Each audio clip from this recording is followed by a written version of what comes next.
नमस्कार, मी आरजे ऋषी शेलार आणि चर्चा तर होणारच या सेगमेंट मध्ये आपल्या सगळ्यांचं स्वागत।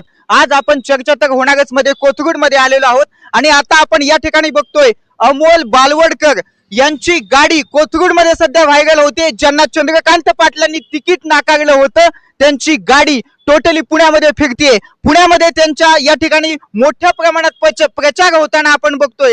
ही सगळी थेट लाईव्ह एक्सक्लुझिव्ह दृश्य आपण बघतोय। कामाचा माणूस म्हणून या ठिकाणी अमोल बालवडकर यांच्याकडे पाहिले जात आहे आणि आता अमोल बालवडकर यांचं खूप मोठं शक्ती प्रदर्शन या ठिकाणी आपल्याला पुण्यामध्ये पाहायला मिळतंय। त्यामुळे आता विरोधकांची नक्कीच या ठिकाणी टाइमफिट झालेली आहे। आपण बघू शकता त्यांची गाडी कशा पद्धतीने केली। आम्ही आमच्या कॅमेरामॅनला विनंती करतो की या ठिकाणी दाखवावं की अमोल बालवडकर प्रभाग क्रमांक 9 चे ते उमेदवार आहेत आणि त्यांचं चिन्ह आहे घड्याळ।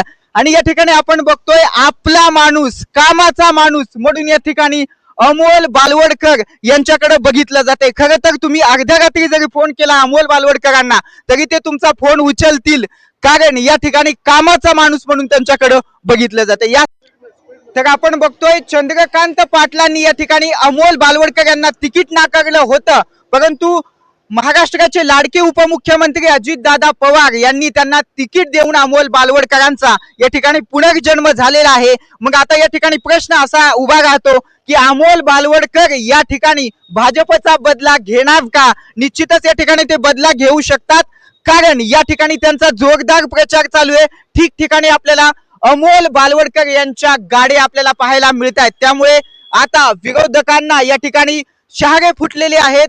त्यामुळे अमोल बालवडकर यंदा फिक्स नगरसेवक होणार आहेत हे मात्र निश्चित आहे।